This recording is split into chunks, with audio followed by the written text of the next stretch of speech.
बिस्मिल्लाहिर्रहमानिर्रहीम। दिसंबर 2017 जर्मनी का famous city Bonn united nation city के हवाले से भी जाना जाता है। United nation sustainable development goal के सिलसिले में वहाँ पे एक कॉन्फ्रेंस जारी थी। I was one of the participant. मैं अपने होटल से कॉन्फ्रेंस हॉल की तरफ जा रहा था, तो वॉकिंग डिस्टेंस था। बीच सड़क किनारे मैंने एक स्याह फाम जख्मी को देखा, जिसे एक नौजवान लड़का और लड़की फर्स्ट एड पहुंचा रहे थे। माइनस टेम्परेचर था, सख्त सर्दी थी, स्नो पड़ी हुई थी। इसके बावजूद उस लड़की और लड़के ने अपना जो गर्म लिबास जो उन्होंने पहना हुआ था वो उतार कर उस स्याह फाम के ऊपर डाला कि जब तक एम्बुलेंस आती है हम इसे जिंदा रख सकें। मैंने उनको जब देखा तो मुझे भी शर्म महसूस हुई। मैंने जो जैकेट या स्कार्फ वगैरह पहना हुआ था तो वो उतार के मैंने स्याह फाम के ऊपर डाल दिया। मीनवाइल एम्बुलेंस आ गई, एम्बुलेंस स्याह फाम को लेके चली गई। जब एम्बुलेंस गई तो उनके साथ नौजवान लड़के और लड़की के साथ मेरी अलैक सलैक हुई। तारफ पर जब ये मालूम पड़ा तो बहुत हैरानगी भी हुई और खुशी भी हुई कि आज भी इस दुनिया में ऐसे लोग मौजूद हैं जो अपने पेशे के साथ मुखलिस हैं, जो इंसानियत के साथ मुखलिस हैं। तो वो नौजवान लड़का और लड़की उसी कॉन्फ्रेंस में, उस कॉन्फ्रेंस की कवरेज के लिए जा रहे थे जो बहुत इंपॉर्टेंट थी। उसकी कवरेज बहुत इंपॉर्टेंट थी। इसके बावजूद उन्होंने इस स्याह फाम, जो ना ही रिश्ते में उनका कोई अजीज लगता था, ना ही कोई दोस्त था, ना ही उनकी नस्ल से था, ना ही उनकी जबान, कल्चर या मजहब से था, एक इंसान समझ के उसकी जिंदगी को वो बचा रहे थे। एक वो सहाफी थे जो अपने पेशे के साथ मुखलिस थे। बजाय इसके कि वो वहाँ पे अपना कैमरा निकाल के उसकी तस्वीरें बनाते, पब्लिश करते और दाद लेते, उन्होंने अपनी सब कुछ, अपने प्रोफेशन को पीछे छोड़ के उस स्याह फाम की ज़िंदगी को बचाने के लिए हर मुमकिन कोशिश शुरू कर दी थी। उनको देख के खुशी भी हुई, ताज्जुब भी हुआ। लेकिन इसके बरक्स जब मैंने अपने मुल्क के हालात की तरफ नज़र दौड़ाई, अपने मुल्क की सहाफत की तरफ नजर दौड़ाई, जो हमारे मुल्क का 5वां सतून है, हमारी रियासत का 5वां सतून है, तो मुझे बहुत दुख हुआ कि आज हमारे सहाफी, हमारे कलमकार, हमारे लिखारी हमारे मुल्क को किस तरफ लेके जा रहे हैं। कॉन्फ्रेंस में शिरकत के बाद शाम को जब मैं वापस होटल में आया,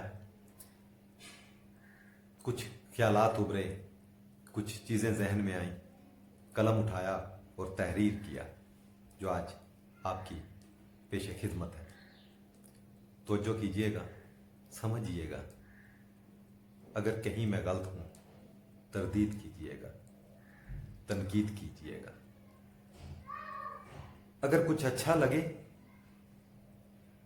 तो अमल कीजिएगा। खुद भी समझिएगा, अपने लिखारियों को भी समझाइएगा, अपने माहौल, माशरे, अपने सियासतदानों को भी समझाइएगा। तो पेशे खिदमत है, माल बिकने को तैयार है। सियासत भी अजब तमाशा है, तमाशबीन चंद और जोकर हर कोई। कोई पैसे पर बिकता है और कोई जज्बात में बिकता है। कोई तारीफी जुमले लिखने पर बिकता है और कोई तारीफ सुनने पर बिकता है। अगर हम अपने इर्द गिर्द माहौल को बगौर देखें तो हमें कलमकार नजर आएंगे, कुछ बड़े, कुछ म्याने और कुछ छोटे।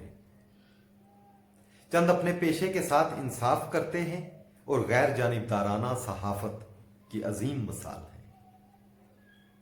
और चंद या तो सियासत के बाजार में बिकते हैं या एक सियासी वर्कर की तरह, या सियासत के बाजार में बिकते हैं या एक सियासी वर्कर की तरह मुफ्त में एक जमात से जानिबदारी की उम्दा मिसाल देते हैं।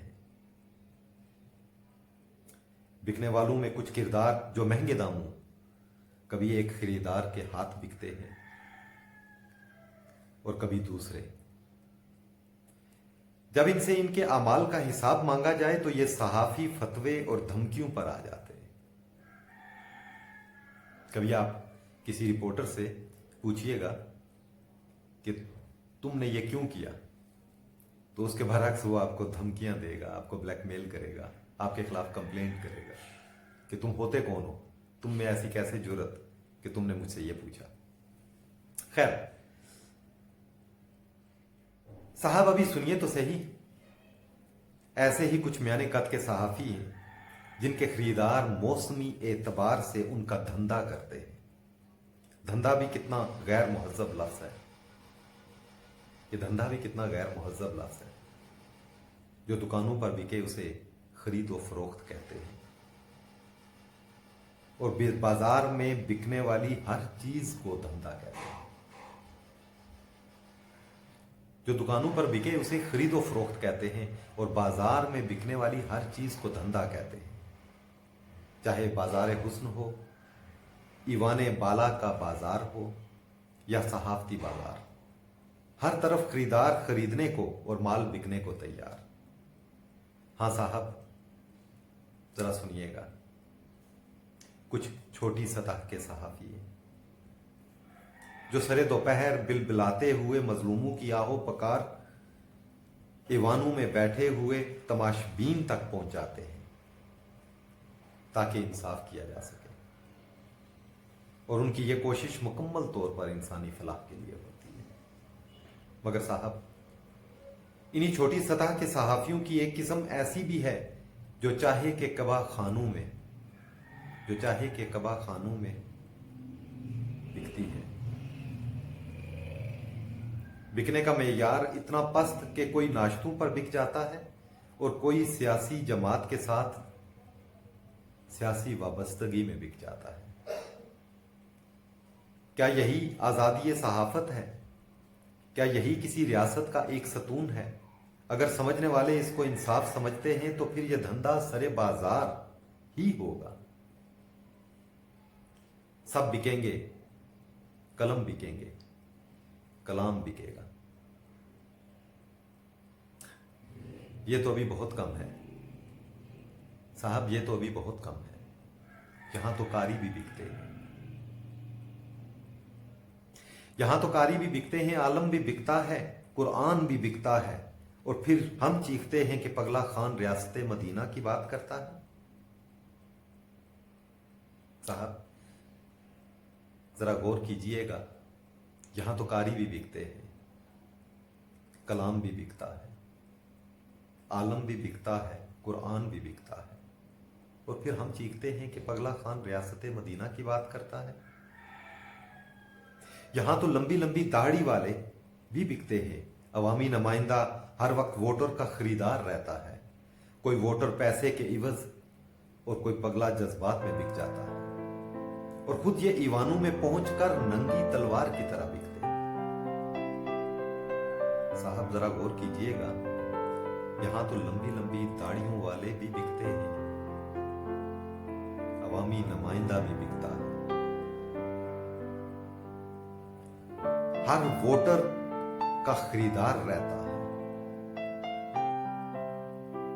कोई वोटर पैसे के एवज बिक जाता है और कोई पगला जज्बात में बिक जाता है, और ये खुद नंगी तलवार की तरह, ये खुद ईवानों में पहुंचकर नंगी तलवार की तरह बिक जाता है। क्या साहब आपने नहीं देखा कि सेनेट में धंधा अरूज पर था? किसी ने जमीर बेचा, किसी ने गुनाह बेचा, किसी ने जिस्म बेचा, किसी ने अदा बेची। किस्सा मुख्तसर, माल बिकता गया, धंधा चलता रहा। और तो और साहब, ये बिकने वाले इतने कम ज़र्फ थे। सेनेट में अगर आप देखें साहब, तो ये बिकने वाले इतने कम ज़र्फ थे कि कोठे की तवाइफ भी शर्मा गई। वो कहती है कि मैं बिकती हूं तो सरे फर्श बिकती हूं, और ये बिकते हैं तो हरम भी कांप जाते हैं। वाह साहब, मैं कलमकार भी बिकता हूं और पढ़ने वाले भी बिकते हैं। मैं कलमकार भी बिकता हूं और पढ़ने वाले भी बिकते हैं, सुनने वाले भी बिकते हैं, देखने वाले भी बिकते हैं। क्या तमाशा सजा है, यहां पर खरीदार खुद भी बिकता है। और हम फिर भी तब्दीली चाहते हैं। क्या तब्दीली ऐसे आएगी? हम फिर भी तब्दीली चाहते हैं। क्या तब्दीली ऐसे आएगी? तब्दीली तो खुद को बदलने का नाम है, इरादों को बदलने का नाम है, ज़मीर की पुख्तगी का नाम है। तब्दीली अपने नफ्स पर हुकूमत करने से आएगी। ये याद रखिएगा, तब्दीली अपने नफ्स पर हुकूमत करने से आएगी। हाँ साहब, मेरे आखिरी अल्फाज याद रखना। साहब मेरे आखिरी अल्फाज याद रखना, अगर नफ्स ने तुम पर हुकूमत कर ली तो समझो माल बिकने को तैयार। अगर नफ्स ने तुम पर हुकूमत कर ली तो समझो माल बिकने